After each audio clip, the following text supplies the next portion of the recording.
nós vimos que, através dos salmos, os salmos nos dão algumas características dessa palavra de Adonai. Então, quais são as palavras? É uma palavra que é diferente da palavra humana. Essa palavra é uma palavra reta. É uma palavra que ela está firmada no céu. Né? E nós vimos aqui que o salmista diz que ela é lâmpada para os nossos pés, né? E luz para os nossos caminhos. Então, uma vez que nós estamos firmados na palavra do Senhor, nós sabemos por onde nós pisamos. Esse mundo pode estar em completa treva, mas se nós estamos na palavra de Deus, nós não corremos o risco de tropeçar, porque a palavra é reta e a palavra está o quê? Firmada nos céus. Então, essa palavra é uma palavra que ela funciona. O que é isso? Ela é eficaz. Né? O que é eficácia? Eficácia é aquilo que funciona. Né?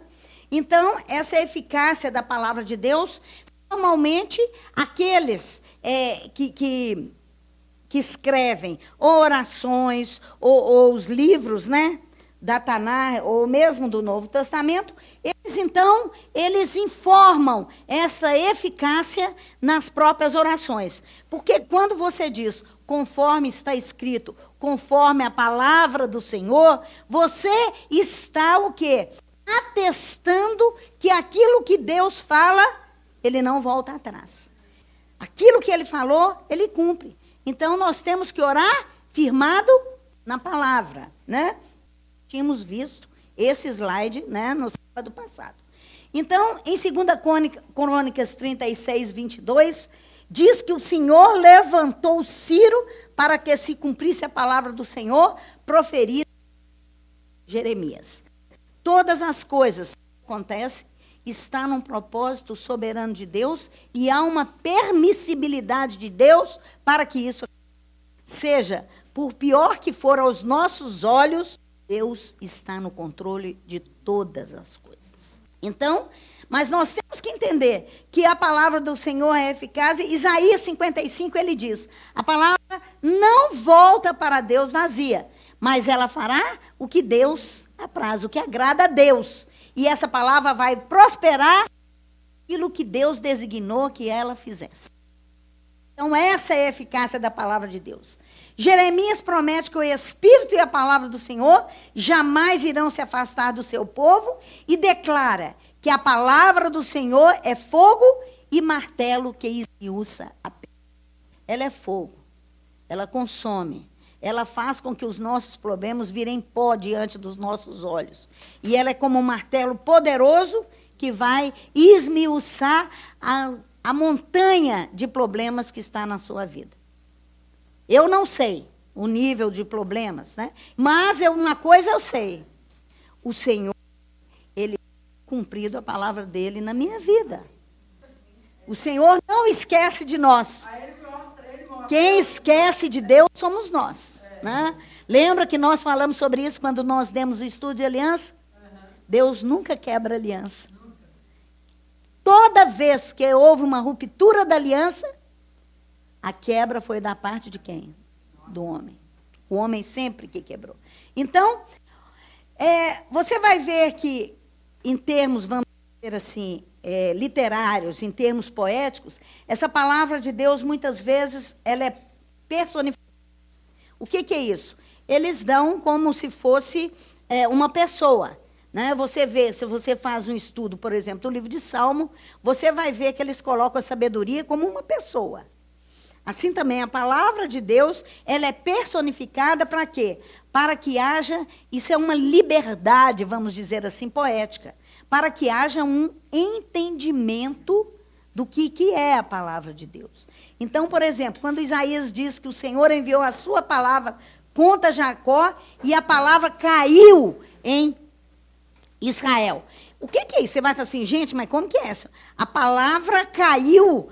Por quê? A palavra atingiu as pessoas ali.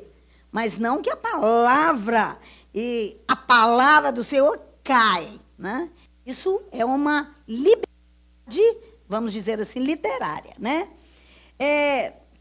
No Salmo também diz que o Senhor enviou a sua palavra e o sarou. Então, A palavra do Senhor, ela se torna quase uma pessoa, ela é enviada. Mas a palavra, essa palavra enviada não é a palavra que vem. A palavra do Senhor vem através de quê? Vem através dos escritos, vem através de profetas, né? Isso acontece na nossa vida. Se eu perguntar aqui, eu tenho certeza que cada um de nós aqui já recebeu uma mensagem do Senhor através da palavra. Deus usa muito isso quando nós precisamos de um consolo ou de uma exortação. Quando nós abrimos a palavra, é como se aquele versículo saltasse assim, e você sabe exatamente que Deus está falando com você através daquela palavra. Incrível, mas Deus nos fala através da palavra. Isso é a palavra do Senhor enviada a nós, né? Então, ele envia as suas ordens sobre a terra e a sua palavra corre velozmente. Então, não é a palavra em si que corre, né? Mas ela recebe essa conotação. O que nós vemos aqui? Essa parte da introdução, né? Agora nós vamos entrar, a partir do capítulo 2, na verdade, até o capítulo 3, no verso 7, nós temos, então, uma parte falando sobre o juízo de Deus. E você vai ver que Deus fala, através do profeta Sofonias, ele vai falar sobre um juízo, primeiro, um juízo geral sobre toda a criação. Depois ele vem sobre um juízo específico sobre Judá. E depois ele vem, então, sobre as nações gentílicas e depois sobre Jerusalém. Então, o que acontece? Deus, você vai ver, isso nós vimos quando nós estudamos, por exemplo, Zacarias, nós vimos claramente isso. Para que Deus cumpra um propósito final com relação à restauração de Israel, ele primeiro vai fazer o quê? Um juízo. E esse juízo vai vir sobre as nações gentílicas, vai vir o juízo sobre Israel, para que depois possa vir o quê? A restauração. Então, vamos dizer assim, esse juízo sobre todas as nações, ele é necessário que aconteça para que a restauração, para que haja um cumprimento final do propósito de Deus.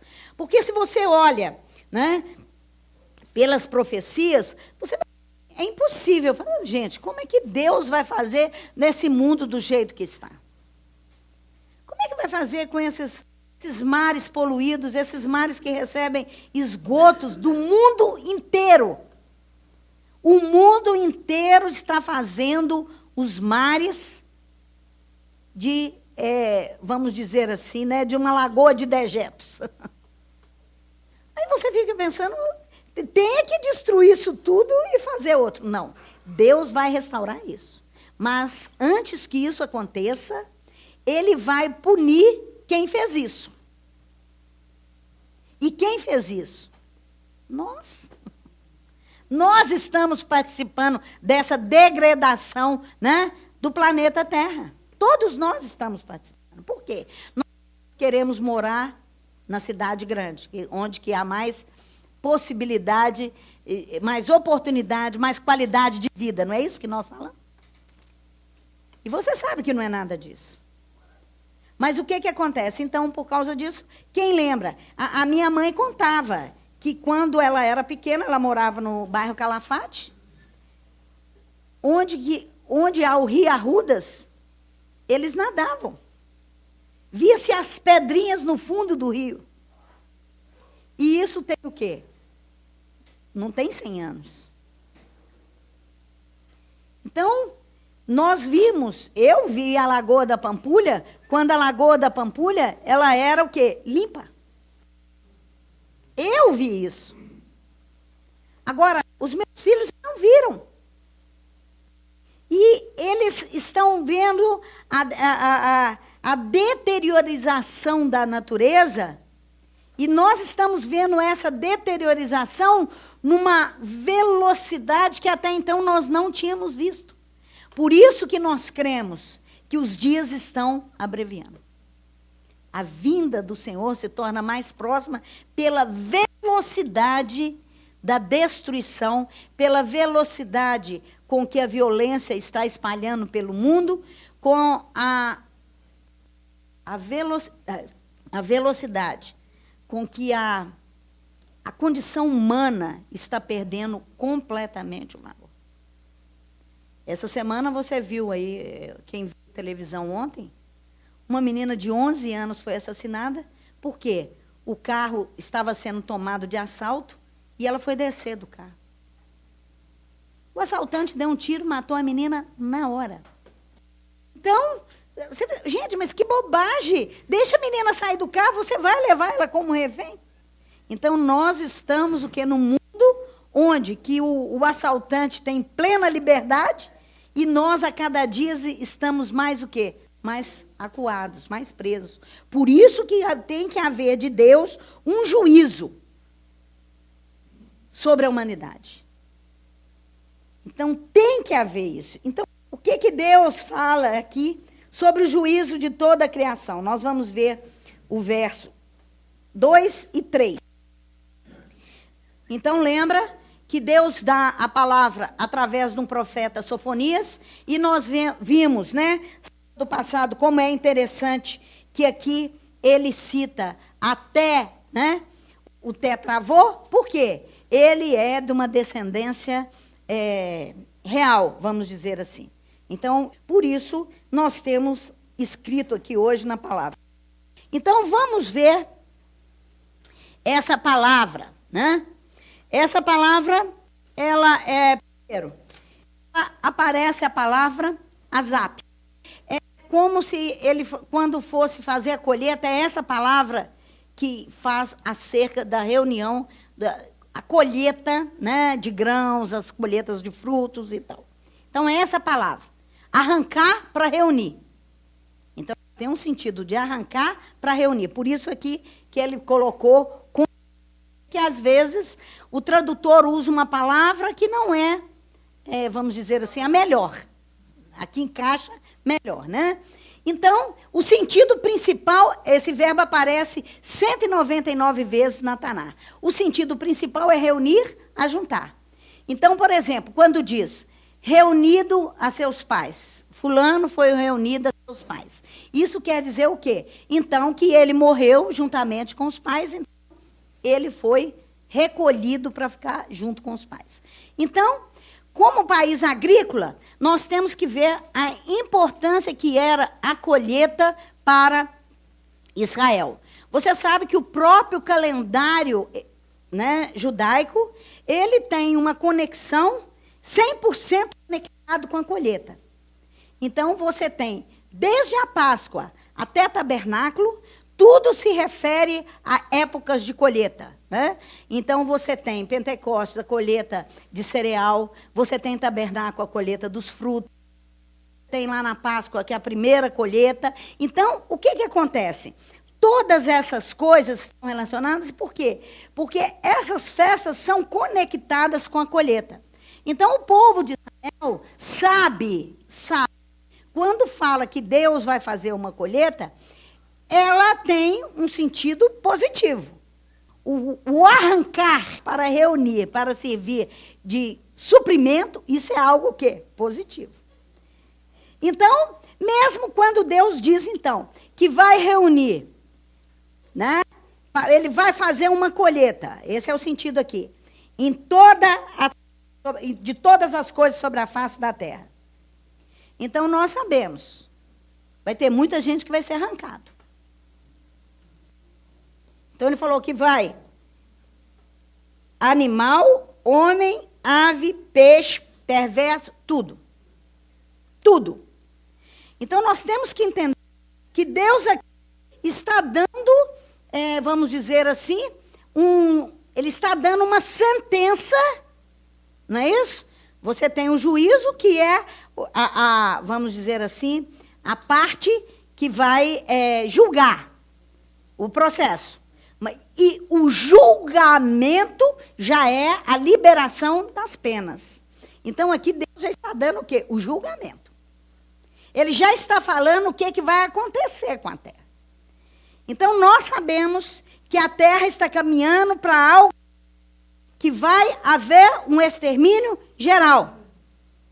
vai haver um extermínio geral. Por quê, gente? Sabemos que da criação para cá, as próprias plantas, elas têm sofrido com a poluição. O que é isso? Aquele alface que você comia no jardim do Éden, ele te dava todos os nutrientes que você precisava. Por quê? A criação estava perfeita no jardim. Então Deus falou, olha, você pode comer todas as ervas que estão aqui, que é para ser o sustento. Você pode comer todas as frutas, as ervas. Então, tudo que a gente necessitava, as frutas e as ervas nos davam. Mas nós sabemos que foi alterando a temperatura, a condição de pressão, mudou completamente com o dilúvio. O fato de nós passarmos agora por um período onde que nós estamos com superávit na produção de cereais, né, de grãos, é porque Deus tem misericórdia. Agora o homem tem que saber usar dessa misericórdia de Deus. Porque o que é que nós vemos? Nós vemos que muitas vezes que Deus usa a misericórdia para o homem afasta de Deus que acha que isso é dele mesmo. Ah, não, foi a tecnologia que eu usei, foi a semente, essa nova aí, transgênica, né? Então, isso não, mas se Deus não abençoar, não tem semente que brota. Se Deus não abrir as portas do céu, não há como essa semente germinar. Então, nós temos que ter certeza. Cada vez que você senta à mesa, cada vez que você come um arroz, um feijão, né? Uma abobrinha, qualquer coisa que você vai comer é a misericórdia de Deus. Por isso que nós temos que tudo que põe na boca abençoar, porque Deus é que criou todas as coisas para nosso sustento. Então, mas infelizmente,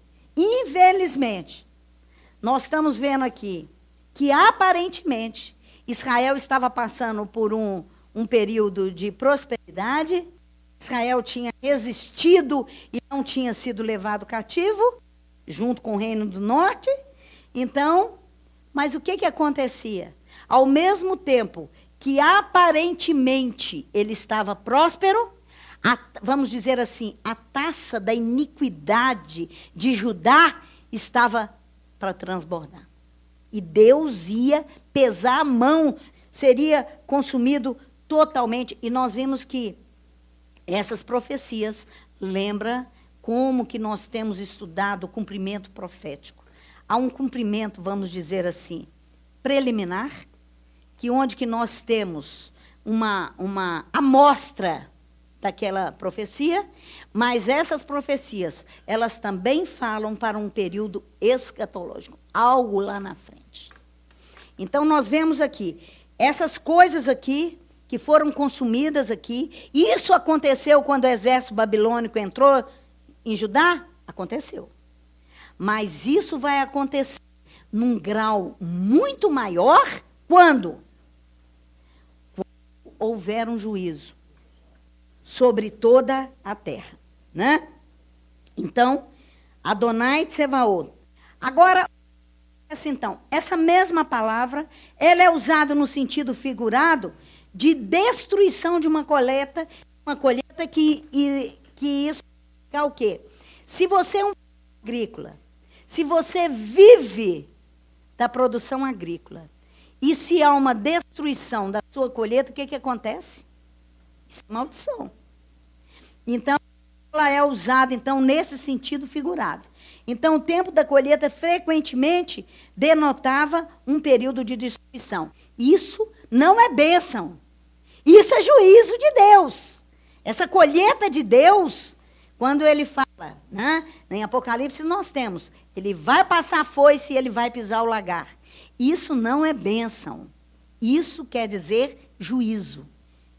Tem determinadas coisas que acontecem na sua vida que você ou usufrui a bênção de Deus na hora, ou a bênção o quê? Passa. O rabino gosta muito de dar essa palavra e ele fala, você tem que ser esperto. Deus quer nos abençoar e nós endurecemos o coração. Então, nós sabemos que este lugar que nós estamos aqui hoje, foi exatamente isso que Deus fez conosco. Através de um acidente, né? Vocês lembram? Caiu o templo na Funchal, né? O telhado caiu. E Deus usou uma pessoa que nem era da nossa congregação para nos trazer aqui. Você lembra, Bia? Um amigo nosso passou aqui, viu alugando, e nós, nessa época, nós estávamos reunindo lá na loja íntima, na rua Goitacazes, com São Paulo. E o que acontece? Esse amigo nosso passa aqui, chegou lá em casa, e ele fala, Marcelo, eu vou te levar lá. Você vai alugar este lugar. Marcelo falou assim, eu não tenho condição. E Deus moveu os céus, nós temos esse lugar, com 2 anos nós compramos sem ter tostão.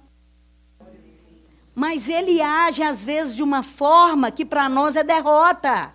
O comandante da Defesa Civil, eu estava lá quando ele chegou, ele perguntou, porque eu fiquei lá até sair a última pessoa que estava ferida. Ele perguntou assim, quantos morreram? Eu falei assim, olha, até agora ninguém, não vai morrer ninguém.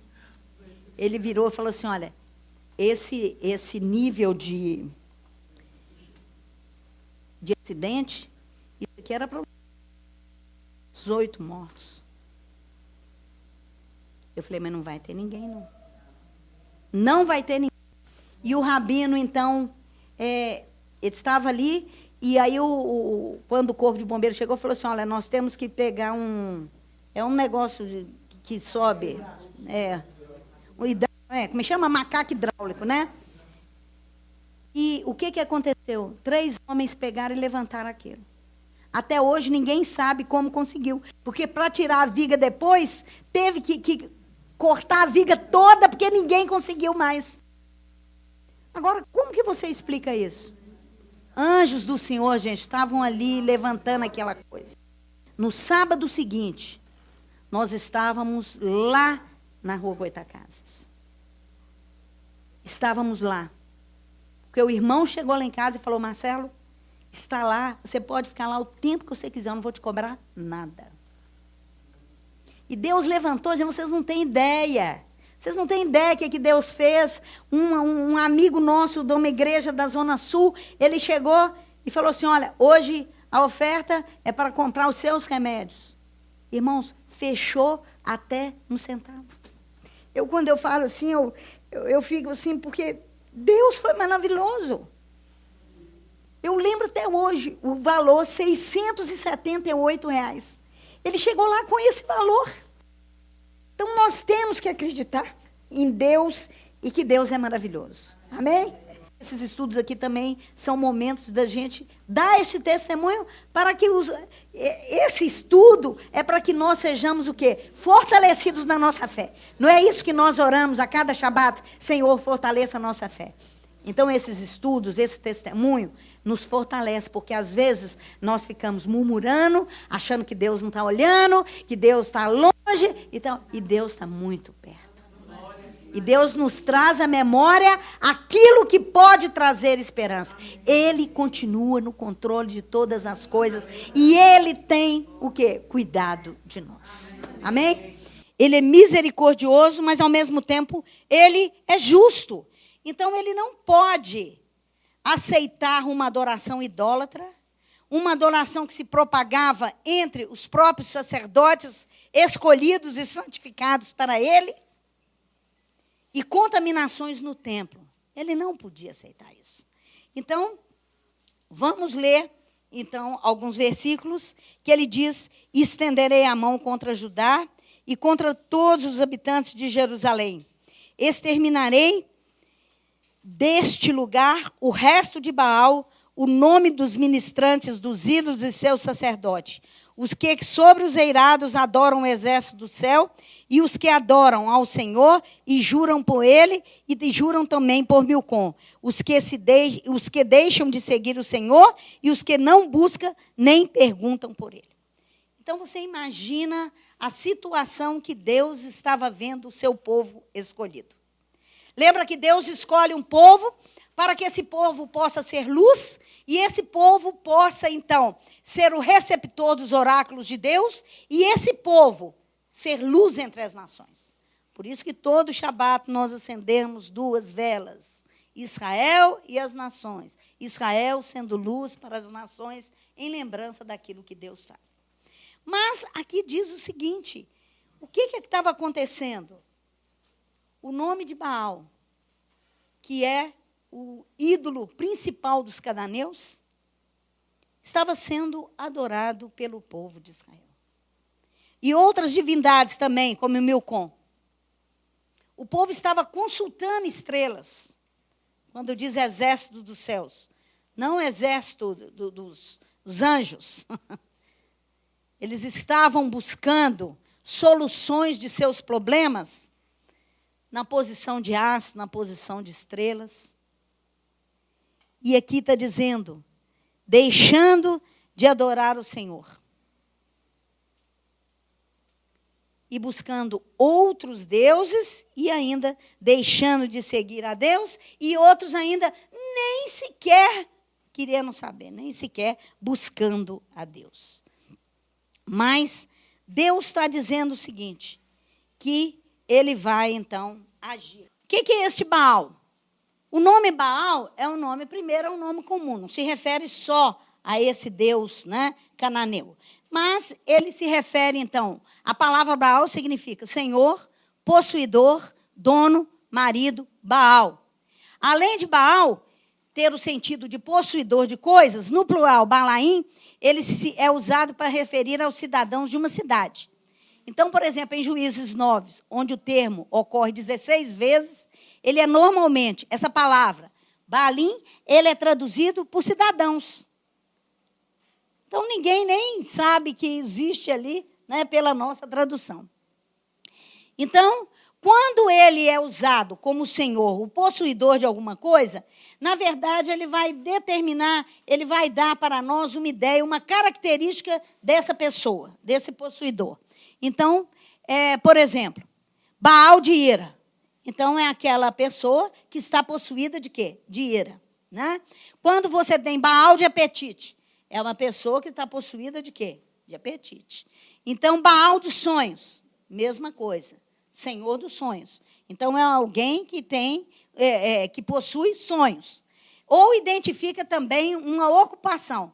Então, por exemplo, Baal da guarda. O senhor, o capitão, é um senhor da guarda. Né? Então, você tem que ver que sempre que essa palavra não se refere sempre a Baal, o Deus.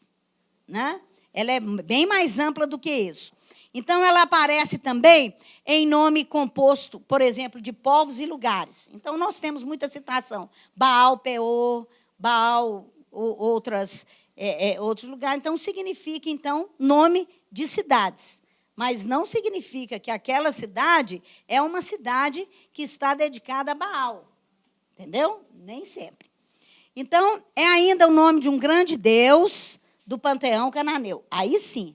E você vê na sua Bíblia ele escrito com letra maiúscula. Aí ele não é o Baal possuidor, ele é o Deus Baal, né? E ele tem várias conotações religiosas. Então, o Deus Baal, que é encontrado na Tanar, é um Deus semita ocidental da tempestade. Ele aparece só ou compondo nomes, como o Baal Peor, em números, Baal Berite.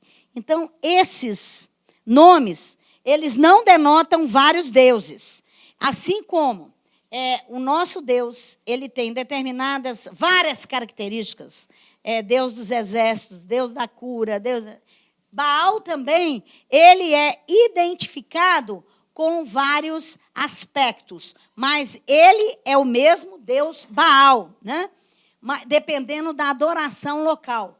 Mas o que é mais importante, que ele é chamado Deus da tempestade e da fertilidade. E ele é conhecido como Baal. Ele também, em alguns lugares, ele é chamado de Radu ou Haddad. Ele está acima de todo Deus da tempestade, aquela tempestade suave que faz renascer a vegetação. Ele não. Ele é um Deus daquela tempestade que destrói. Então, Ele domina sobre esse Deus da chuva suave, do orvalho. Ele é um Deus terrível, né? Vamos dizer assim. Então, os anos secos, né, nas tradições, nas histórias das religiões ali, os anos secos eram atribuídos ao cativeiro de Baal, a um cativeiro temporário e até mesmo a sua morte. Por quê? Há uma revivificação, né? A história fala acerca de uma revivificação de Baal. Então, quando os campos, os rebanhos e as famílias voltavam novamente a ser produtivas. Então, as mulheres que eram inférteis, estéreis, elas passavam a ser férteis quando ele, revivia. Além disso, ele é um Deus da guerra e uma divindade da fertilidade que se une a outra divindade chamada Anatate. Por vários períodos da história, Israel, sucumbiu a este culto contagioso que trouxe juízo sobre o povo e sobre a terra de Israel. Os milagres feitos por Elias e Eliseu serviram de polêmica a favor de Deus contra os mesmos poderes atribuídos a esta divindade pagã, né? Então, ele era Deus da tempestade, um Deus terrível, Deus do fogo. O que Deus faz? O que o profeta faz? Vai lá e manda julgar água em volta do sacrifício. Por isso, água. Para mostrar que há um Deus que está acima de todos os deuses. Que de Baal, lembra? O profeta ainda gozou um pouco. Vai ver que ele está dormindo. Vai lá, está de férias, saiu para passear. Mas aí Deus mostra, por isso que é importante o poder dele. Deus é o El Elyon, é o Altíssimo. Não há nenhum outro acima dele. Então, por isso, os milagres têm que fazer relação a este poder. A chuva, lembra como o profeta falou? Tá, seu Baal é o Deus da tempestade? Então tá, eu vou orar e você vai ver, vocês vão ficar anos sem chuva. Podem jejuar, podem orar para o Baal, por quê? O meu Deus, ele é que controla todas as coisas. E choveu em Israel? Não. Cadê Baal? Cadê o poder de Baal? Há o poder do Deus de Israel, né? Com relação a alimento, mesmo na continuação, com relação também, né, às crianças, porque fala acerca, né, desse domínio, desse poder dele, de fertilidade e tudo, e da revivificação que nós vemos. Nós não vemos, embora Baal tenha essa tradição de ser um Deus que volta à vida, eu não vi nenhum relato, em cultura nenhuma cananeia, que ele tenha feito alguém reviver. E o profeta trouxe o filho da viúva à vida. Cadê o poder de Baal? Então, é importante a gente ver isso também, porque quando Deus permite que o milagre aconteça, ele vai exercer juízo sobre deuses também locais. Isso que aconteceu no Egito com as pragas. Toda a praga do Egito foi julgamento sobre um deus do Egito. Então, isso nós temos que estar atento, né? Oséias descreve, então, como Israel, que recebeu as bênçãos do cereal e do óleo por parte de Adonai, usou outras coisas para adorar Baal. Isso, quando nós estudarmos Oséias, nós vamos estudar isso, tá? O capítulo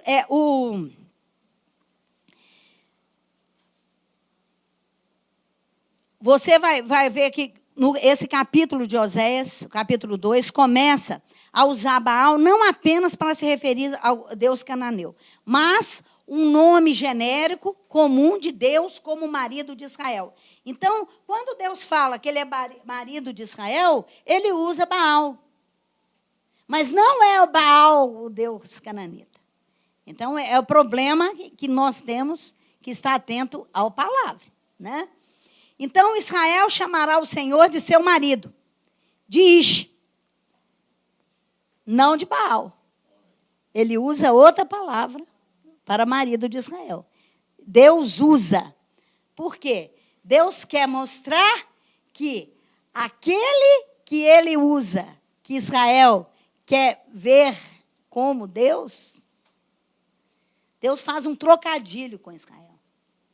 Eu sou o Baal de vocês.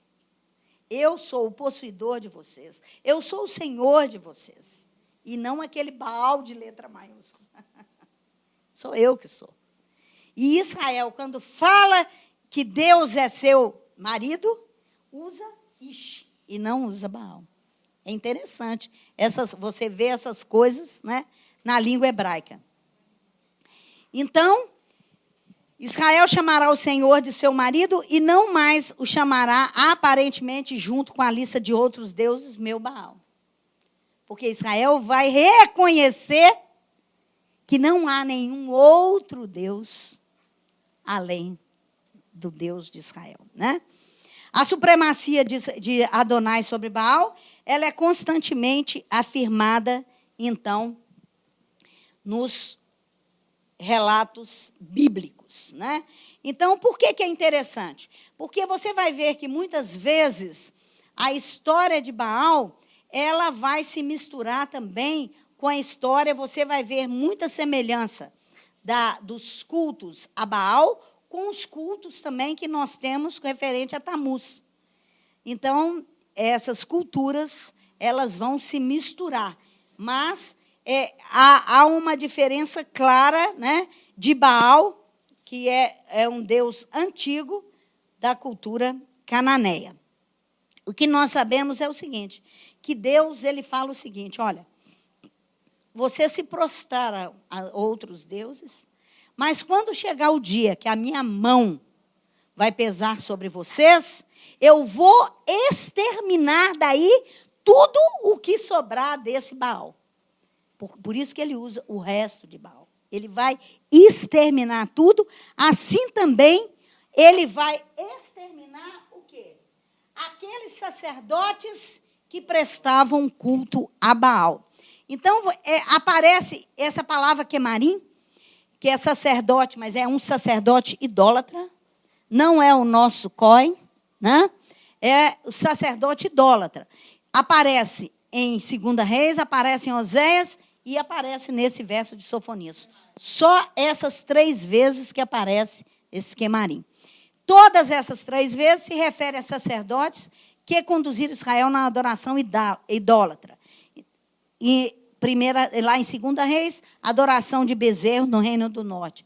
Aqui falando acerca desses balaíns, né, desse culto a Baal no Reino do Sul, e nos ritos de fertilidade que aparece quando se faz esses ritos nos lugares altos. Sobe-se em montanha, fazem-se altares, onde se praticava, então, orgias sexuais para que Baal pudesse abençoar, né, com fertilidade. Aqui Deus está falando que ele vai exterminar tudo isso. Vai acabar com tudo isso que ficou, né? E aqui ele diz o seguinte, que também ele vai acabar com aqueles que sobem, né, no telhado da casa. Vocês lembram que as casas em Israel, elas tinham tipo uma laje, né, feita, né, de adobe, aquele barro misturado com capim, e ali se formava tipo assim uma laje. Era tipo uma laje. Então, mas essa laje, normalmente, ela tinha um acesso a essa laje, e aqui está dizendo o seguinte, que as pessoas subiam nesse telhado da casa para fazer a adoração aos exércitos do céu. Então, os povos, né, o povo de Israel começou a cultuar as estrelas.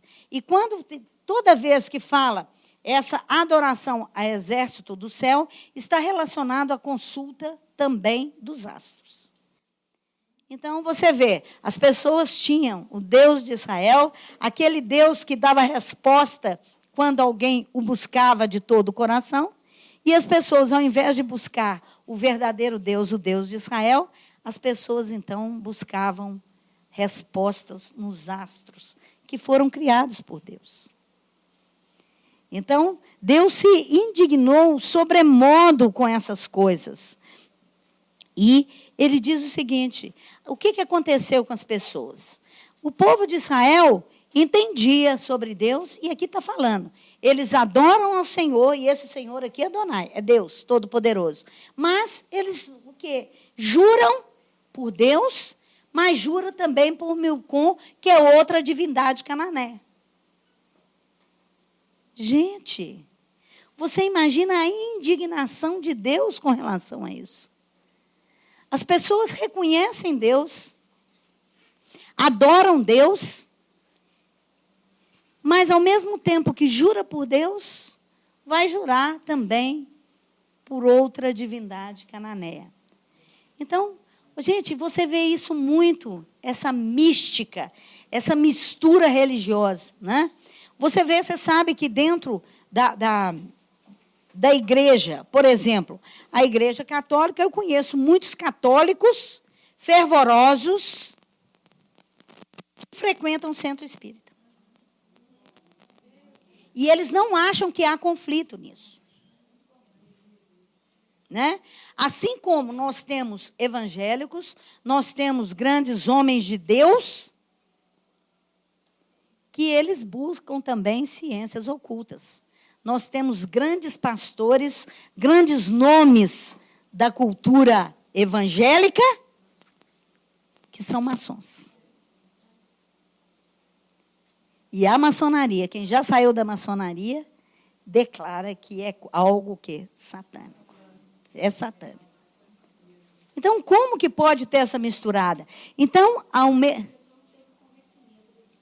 não pode. Eu acho que não tem jeito.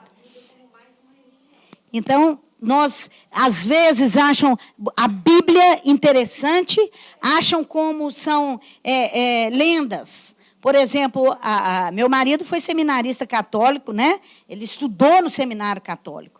E ele estudava a Bíblia como um livro, como se estuda um livro de história, um livro de ciências, mas vendo isso aqui, as lendas.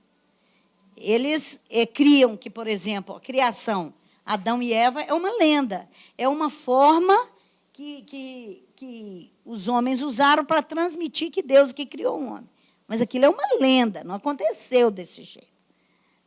Então, como muita coisa não aconteceu, as lutas, as vitórias de Israel, não foi daquele jeito. Aquilo é lenda que conta. Espera aí. Ou você crê ou não crê. Ou você crê que Deus criou Adão e Eva, ou não crê. Você crê que Deus, numa hora que ele derramou a ira, ele encheu essa terra de água e acabou com tudo? Acabou. Pronto. Agora eu não vou começar. Não, isso é uma lenda para falar que Deus tem um povo escolhido, que ele salva, que ele separa. Então, nós temos que ter cuidado com isso, né? Então, olha o quê? Então, nós temos pessoas que estão nessa mistura religiosa, que adoram a Deus, jura por Deus, mas jura também por Milcom. É Milcom ou Milcom? Agora, presta atenção. Tem os outros que deixam de seguir ao Senhor. Então, você tem um que segue ao Senhor, mas segue também os deuses cananeus. Você tem outro tipo que seguia o Senhor, mas deixou de seguir o Senhor. E você tem outro tipo que não busca o Senhor e nem sequer pergunta por ele. Gente, no povo, Deus está falando para que povo, gente? Povo de Israel. E aqui está dizendo que tem gente que não busca o Senhor e nem sequer pergunta por ele. Gente, isso é o cúmulo como é que fala? Não, estou dizendo assim que não quer nem ligar. Esqueci a palavra. Completa indiferença, achei. Porque uma coisa é o seguinte, aquele que adora o Senhor, mesmo que jura por Milcom, pelo menos ele está fazendo alguma coisa. Um outro já está numa situação um pouco pior. Por quê? Ele seguia o Senhor, mas deixou de seguir. E tem um terceiro tipo dentro do povo de Israel, que não busca o Senhor e não quer nem saber dele. Está completamente envolvido com prática idólatra. Por isso que Deus falou que ele vai ter que terminar com essas coisas. Porque uma coisa é você adorar o Senhor e outra coisa é você não querer nem saber desse Senhor. E se você olha, nós mesmos temos situações que nós passamos por isso. Às vezes, você está dando seu testemunho para alguém. Algumas pessoas, elas até interessam, né? E querem saber, mas umas falam assim, olha, mas eu acho que comigo Deus não faz assim. Então, né? Ele acha assim. Agora tem outros que têm assim, ojeriza de ouvir. Incomoda. Tem pessoas que saem de perto de você quando você começa a falar de Deus. É esse tipo aqui que não quer buscar e não quer nem ouvir falar deste Deus. E sobre esses, você pode estar certo. Deus está dizendo que Ele vai estender a mão contra. Ô, gente, a mão do Senhor é pesada demais. Né? O livro de Hebreus fala, horrenda coisa é cair nas mãos desse Deus. Horrenda coisa. Então, que o Senhor esteja nos abençoando. Que nós sejamos capazes de entender que nós temos um Deus que está no controle de todas as coisas, mas que nós temos um Deus que Ele haverá de exercer um juízo. E haveremos sim de passar por um julgamento. Mas se nós estivermos firmes na rocha, que é Yeshua, nós haveremos de ser considerados aprovados. Não pelos nossos méritos, mas porque o que Jesus fez pelas nossas vidas, né? A morte dele.